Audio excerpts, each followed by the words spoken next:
Nous allons tout de suite passer à une table ronde, mais plutôt sous forme de débat, puisque nous avons parlé de crise climatique, de crise sanitaire, mais il reste encore à parler de communication en temps de crise. C'est un débat qui est proposé en partenariat avec la faculté de pharmacie de l'Université Paris-Saclay. J'invite donc deux de ses représentants étudiants à me rejoindre sur scène, Laetitia Egger et Hamza Kaloua, le tout avec Damien Mascret, journaliste et sexologue. Je vous invite à les accueillir.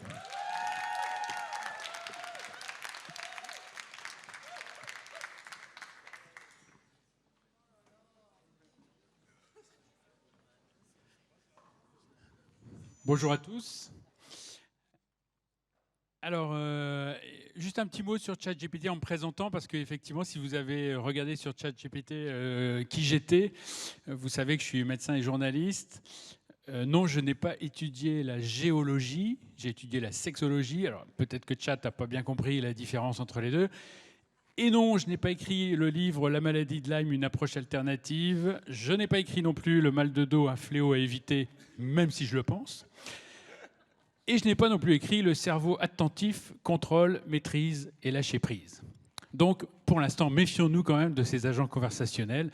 C'était juste une introduction pour me présenter, mais c'est effectivement les étudiants qui vont, eux, m'interroger. Dans ce cas-là, je vous propose d'ouvrir le bal, donc avec un état des lieux de la communication en santé dans les médias. Donc actuellement, Damien, pour vous, quels sont les grands enjeux de cette communication ? Alors, on en a abordé déjà plusieurs ce matin, et lors des précédents d'ailleurs, un festival de la communication santé. On a parlé de l'infodémie, on a parlé de cet excès d'information qui devient absolument délirant. Et on a surtout un gros enjeu maintenant qui est la crédibilité des sources. D'autant plus que certaines sources, et on l'a vu en temps de crise comme en temps plus calme, certaines sources qui étaient réputées crédibles ont failli, se sont trompées, ont fait des erreurs. Donc je pense que l'avenir est maintenant à recrédibiliser la qualité de l'information et que là, le public finalement s'y retrouvera et saura vers qui se tourner quand il veut vraiment une information fiable. J'aimerais rebondir sur ce mot-là, ce verbe décrédibiliser. Pour un journaliste comme vous, quels sont les biais à prendre en compte lorsqu'on écrit un article de santé en temps de crise ou sous pression ? Alors, on travaille évidemment avec beaucoup de sources, on travaille évidemment avec beaucoup d'experts, on a notre carnet d'adresses qui nous permet de réagir rapidement. L'important, vous le savez, c'est d'évaluer la valeur d'une information, mais aussi d'évaluer, j'allais dire, pas tant la crédibilité, mais l'enthousiasme de nos sources, puisque plus vous travaillez sur un sujet, et ça aussi vous le vivez j'imagine au quotidien, plus on travaille sur un sujet, plus on s'enthousiasme pour ce sujet, on perd un petit peu de vue le cadrage général, on perd un petit peu de vue ce qu'il y a à côté, ce qu'il y a ailleurs. Et finalement, le travail du journaliste, c'est de ne pas se laisser emporter trop vite par sa source ou par ses sources et d'essayer de garder la tête froide pour recadrer finalement l'information dans ce qu'elle est. En parlant justement de recrédibiliser par rapport à certaines ressources, comment vous faites actuellement à une ère où les réseaux sociaux l'emportent aussi en termes de sources d'information ? Ça a été prouvé dans de nombreuses études que les jeunes actuellement, ils délaissent les médias traditionnels pour se focus sur les réseaux sociaux comme source d'information. Comment vous faites pour lutter contre ces informations qui sont instantanées et qui sont très vite virales et qui prennent beaucoup d'ampleur ? C'est vrai que le combat est un petit peu inégal, ça va très vite, ça va de plus en plus vite, donc ça c'est une évidence.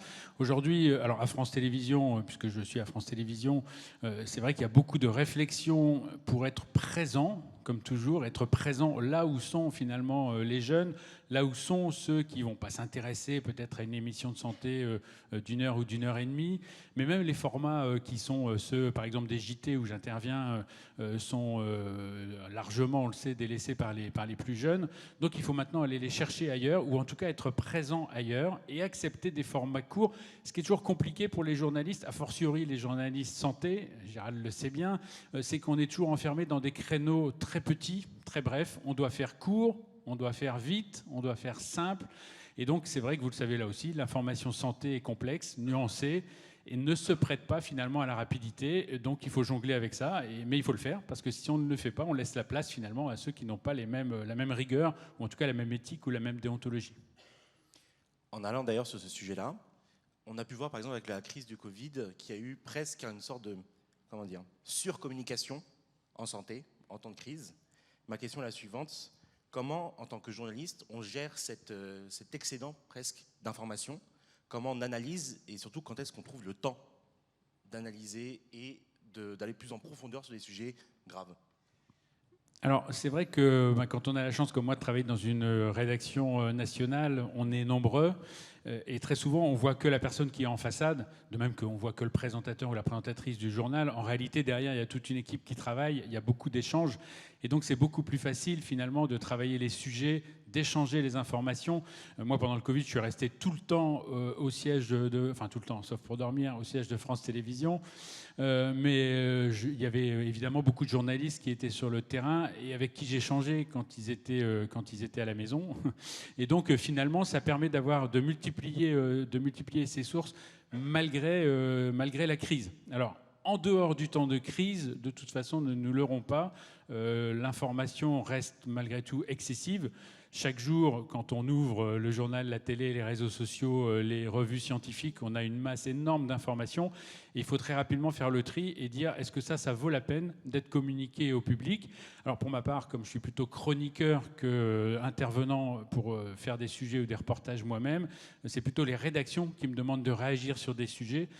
Et le travail que vous ne voyez pas, c'est toutes les fois où je leur dis sur un sujet, non pas que je ne veux pas le faire, non pas qu'il n'est pas important, mais que si je dois parler sur ce sujet, voilà ce que je dirais. Et parfois, effectivement, c'est pour dire que ça n'a aucune valeur. L'information n'est absolument pas vérifiée, elle est très fragile. Et surtout, elle risque d'être mal comprise par le public. Pas oublier ce qu'avait dit Mark Twain, alors c'était à l'époque de la presse écrite, évidemment, mais Mark Twain qui disait « Méfiez-vous des livres de santé, vous pourriez mourir à cause d'une coquille ». Et là, maintenant, je trouve que c'est un petit peu encore plus exagéré maintenant, aujourd'hui, et on est très prudent, Gérald comme moi et comme d'autres, on est très prudent quand on donne une information santé parce qu'on sait aussi qu'elle peut être mal interprétée, même si elle est correcte et juste. En parlant d'ailleurs de ces informations mal interprétées, vous faites également face à de la désinformation, vous en tant que journaliste, puisqu'il y a d'autres médias qui transmettent des informations erronées. Comment vous faites pour lutter contre cette désinformation finalement, puisque une fois qu'une information est ancrée dans la tête, dans le cerveau de la population, comment leur faire comprendre? Je pense notamment pendant le Covid avec le docteur Didier Raoult et son étude sur l'hydroxychloroquine. Comment vous faites pour faire comprendre aux gens après derrière que cette information était erronée, puisque finalement nous on a eu ces informations tard dans la chaîne de l'information que cette étude a été mauvaise. Donc nous, en tant que professionnels de santé, on le savait plus ou moins, mais pour la population plutôt néophyte, comment avoir cette information, comment leur transmettre? Alors, c'est vrai qu'il faut d'abord toujours interroger le public. Alors on le fait, on lit beaucoup et on écoute, parce que, je reprends un autre exemple plus récent peut-être que le professeur Raoult, sur le sida. Au moment de la journée, j'ai dit, tiens, ça serait intéressant de faire des sujets, mais non, les rédactions, vous voyez, n'ont pas eu trop d'appétence, si ce n'est évidemment le SIDAction. Et quand on regardait un sondage qui avait été fait, on voyait que 20% des jeunes de moins de 25 ans pensaient qu'on pouvait attraper le sida avec des moustiques. Donc, il faut sans arrêt, j'allais dire, remettre l'ouvrage, je sais plus l'expression, mais vous voyez à laquelle je pense, parce que nous, on considère des tas de choses acquises alors qu'elles ne le sont pas. On parlait tout à l'heure du soleil à travers les nuages. Une fois qu'on le sait, on le sait. Une fois qu'on l'a dit, on l'a dit. Mais il y a plein de gens qui ne l'ont pas entendu ou alors qu'ils n'en souviennent plus. Donc, il ne faut pas hésiter à répéter. De là à aller démentir frontalement des informations, on se heurte aux croyances des gens et on sait là aussi que moins on connaît un sujet, plus on a un avis autorisé. Moi j'ai des avis très autorisés sur la politique parce que j'y connais pas grand-chose. Je peux vous dire comment il faut faire pour une voiture avec l'intelligence artificielle parce que j'y connais rien. Mais quand c'est des sujets que je connais, je suis beaucoup plus prudent et nuancé. Donc non, on va pas aller de front contre ce qu'on considère comme étant des fausses informations. Mais on va quand même essayer de glisser les bonnes informations pour que la personne se fasse finalement une balance elle-même et se rapproche un peu plus de ce qu'on estime la vérité, en tout cas à l'instant T. Pour aller dans ce sens-là, j'aimerais établir un petit parallèle avec les sciences sociales. Donc en 93, Bourdieu, dans les usages sociaux des sciences, instaurait une sorte de méthodologie de la vulgarisation des sciences sociales. Est-ce que 30 ans plus tard, en 2023, vous pensez qu'il y ait une sorte de méthodologie de vulgarisation pour, cette fois-ci, une notion de santé, après les expériences qu'on a eues avec le sida, par exemple, le Covid, ou récemment la vaccination? Alors, moi, je suis très fan elle est décédée malheureusement, de la sociologue Dorothy Nelkin, qui avait écrit un livre qui s'appelait Selling Science, et qui expliquait finalement qu'il y avait une tension inévitable entre les scientifiques qui avaient une temporalité complètement différente des médias, mais que cette tension n'empêchait pas qu'on pouvait les rapprocher et les faire travailler ensemble. Et finalement, je trouve qu'aujourd'hui, c'est ce qu'on a vu avec la crise Covid, et c'est ce qu'on voit aussi avec les réseaux sociaux, c'est qu'aujourd'hui, on a beaucoup de scientifiques, on a beaucoup de médecins qui s'enthousiasment, de pharmaciens, bref, toutes les professions de santé, et on a des gens très, très talentueux qui finalement investissent ces réseaux et qui vont eux aussi faire une analyse critique des choses et délivrer une bonne information. Les youtubeurs font aussi un travail considérable auprès des jeunes. Donc il y a des tas de formats où finalement on a l'impression que le lien aujourd'hui s'est renoué, que les scientifiques ou ceux qui ont les connaissances ou les experts ou les chercheurs finalement sont prêts à faire un effort, et puis surtout ils ont un petit peu assimilé, ou de plus en plus, et moi j'aime bien venir au Festival de la communication santé pour ça, les techniques de la communication, parce que là aussi en communication ce qu'on cherche avant tout c'est être efficace. Alors que le journaliste, lui, pensait simplement « je délivre l'information, la bonne information ». Non, il faut être efficace. Et donc, il y a aussi des leçons d'efficacité aujourd'hui qui sont tirées des techniques de communication. Et moi, je m'en réjouis parce que ça veut dire que le public sera mieux informé.